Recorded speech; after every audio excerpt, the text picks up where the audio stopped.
How did you both prepare for these roles? Because they're uniquely demanding, I would expect, after watching the film.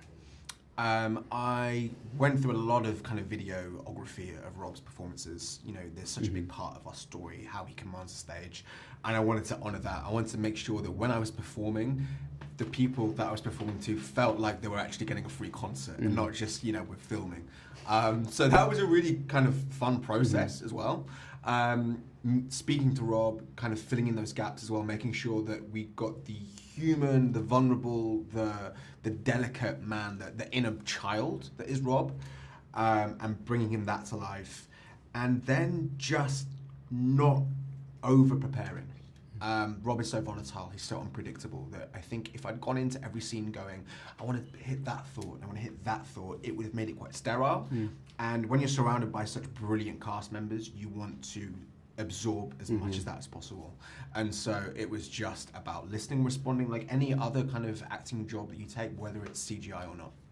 I'd say for me, I really wanted to build Nicole's inner world. I think she, you know, we're telling Robbie's story here, but she's such she has her own world within this story. And I think I really wanted to build that out so that when I did come on set, that then I could let go and just absorb because I already had that there.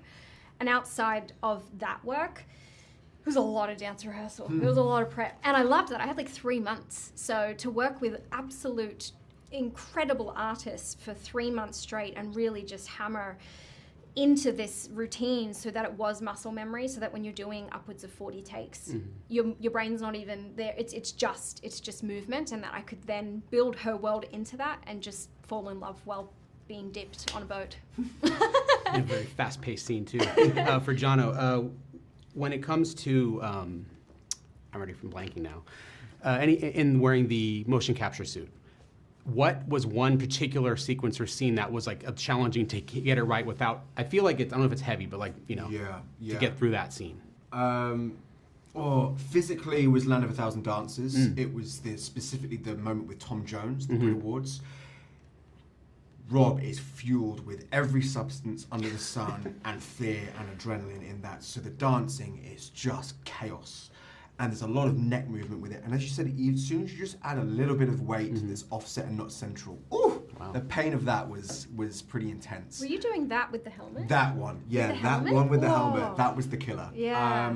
But then in terms of maybe like scene dynamic, we had our argument scene on the sofa, which is so, you know, really about the whites of each other's eyes and really trying to find the truth in each other. The boom had to come off for that. Weta were brilliant. They were always very good at knowing when to take that off.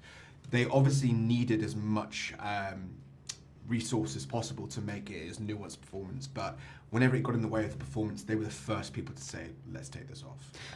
For both of you, since you're playing real life people, what was your family and loved ones' reactions when you said, I'm going to be Nicole Appleton, I'm going to be Robbie, but as a monkey, for example?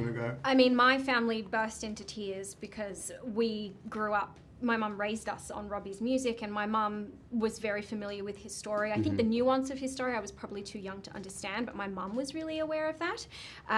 So it was not just a huge moment for me, but for my entire family. So, and then the idea that I got to play this incredible woman who has a very creative career all on her own, they were very proud. Everyone was very proud, as was I. Yeah. For me, a lot of like extended family were like, oh, you're a monkey in like a dream sequence, or for like one number. Yeah. And like, none of the whole thing, like, no, but obviously not the whole thing. Like, no, where we are. So it's a cartoon. Yeah. But what about your pretty face? You know, as family members do. But they've now seen it and they go, oh, I get it. This is amazing. Mum and Dad, when my mum and Dad watched it at the London premiere, just, God, my dad just sobbed into like my neck. And I was like, Dad, you're gonna have to hold it together because I'm on the verge as well. Yeah. All right, that wraps it. But is it your face at the very end of the Royal Albert Hall? That's you as a cameo, real quick. Burst into tears when I first saw that, and I told my wife, I think that's the guy. Nice on Easter egg. Good spot. Great, good call. Right on. Thank you. Yeah, thank you. Best of luck with it.